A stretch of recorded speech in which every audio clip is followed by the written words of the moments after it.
Hey folks, this short video is going to show you how you can use Teams as a tool for collaboration. Now obviously the general team is a place where we can hold full class meetings and we can send out work, collect assignments, and so there is a collaborative nature there, but it's sort of big picture only, right? It's using a club to do collaboration. And sometimes we don't want a blunt object. We want something that's a little bit more fine-tuned than that. And in Teams, that's where the channels come into play. Let me show you what I'm talking about.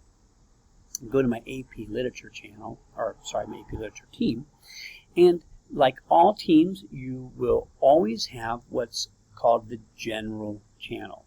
This, if you do nothing else with your team, will be the default mode, where you will have your feed that runs down the center of that page. You'll have a tab for files. You'll have a tab for a class notebook if you set that up, a place for assignments to be posted and turned in. But again, this is what I'm referring to as sort of that blunt object. Everyone has access to this. Everyone can post to this, and it's too much information going into one place. And so channels in Teams allow us to take this house, if you will, and to break it up into smaller rooms. So if you look over on the left-hand side, you'll see here's my house, the general, but then I've created multiple channels beneath that. Again, think of those as rooms, to be able to divvy up the kind of work that I want to do with my students. Now with channels, you can do a couple of different things. You can keep them open, but specialize what's going to happen there. And so that's what I have done here. For my AP Literature students, for example, they have to read a novel over the summer, and then I want them to think about it. Like all good learning, we don't want students just to digest and, information, do nothing with it. We want them to reflect on it. We want them to think about it. We want them to apply it. And so in literature, the best way to do that is to talk about what you've read, to talk about what you thought.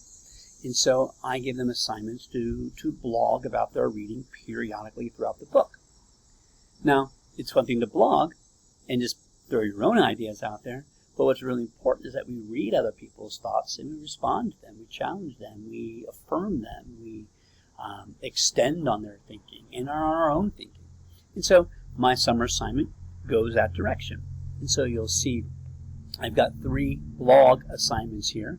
I've had the students divide the book up into thirds, and I want them to respond to their thoughts about the book in that moment.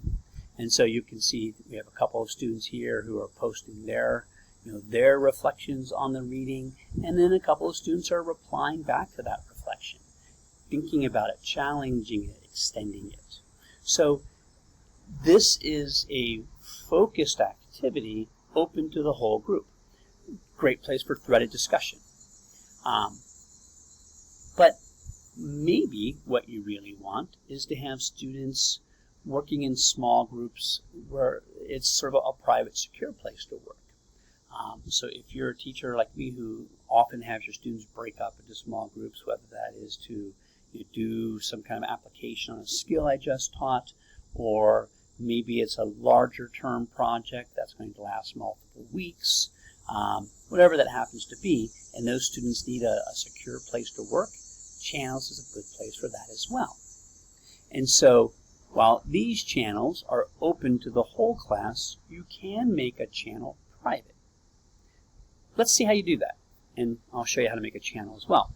So when you're in your team, at the top of this left-hand panel, you'll see there's an ellipsis, a dot, dot, dot.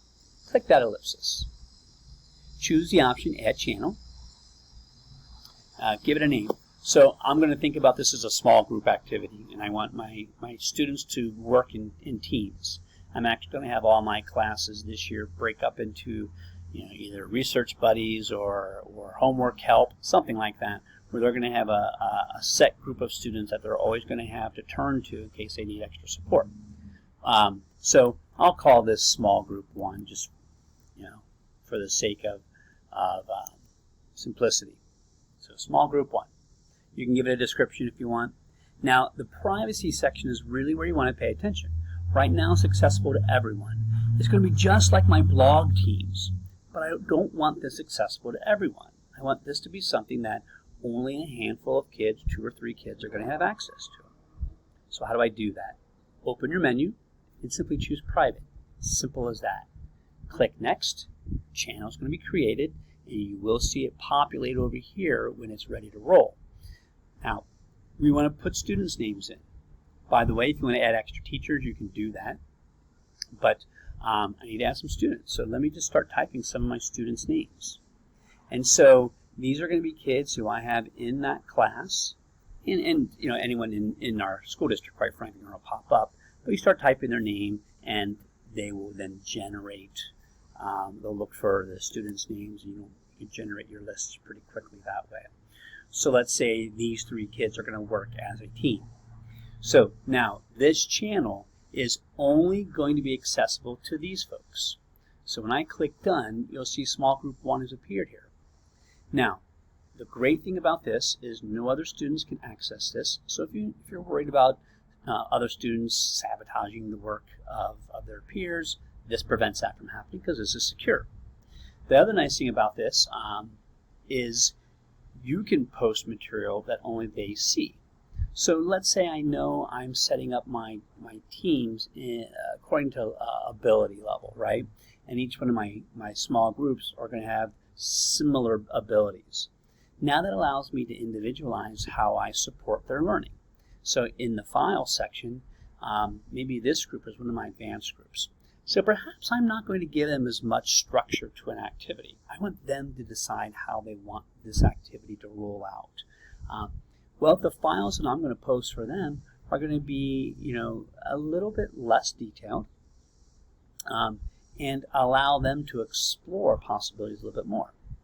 Well, let's say this group is a group that I know struggles. They're going to need more guidance. They're going to need more structure.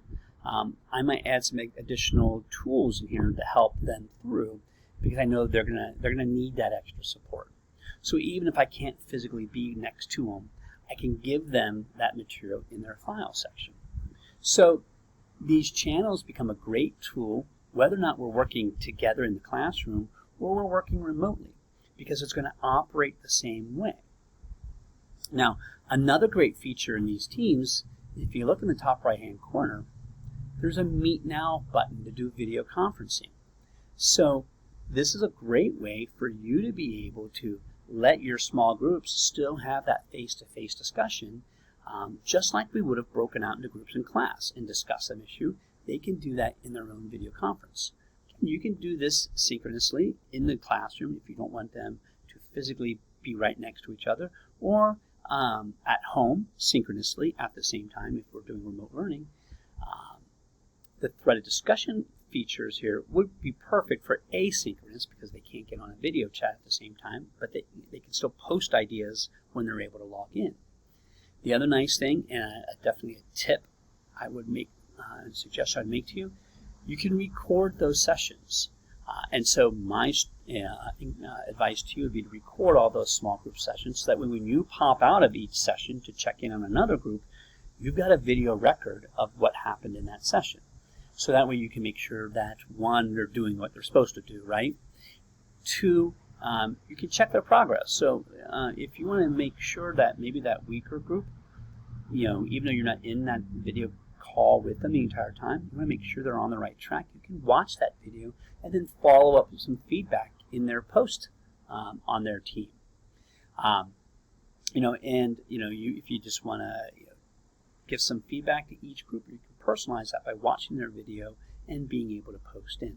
So we can use channels to do threaded discussions.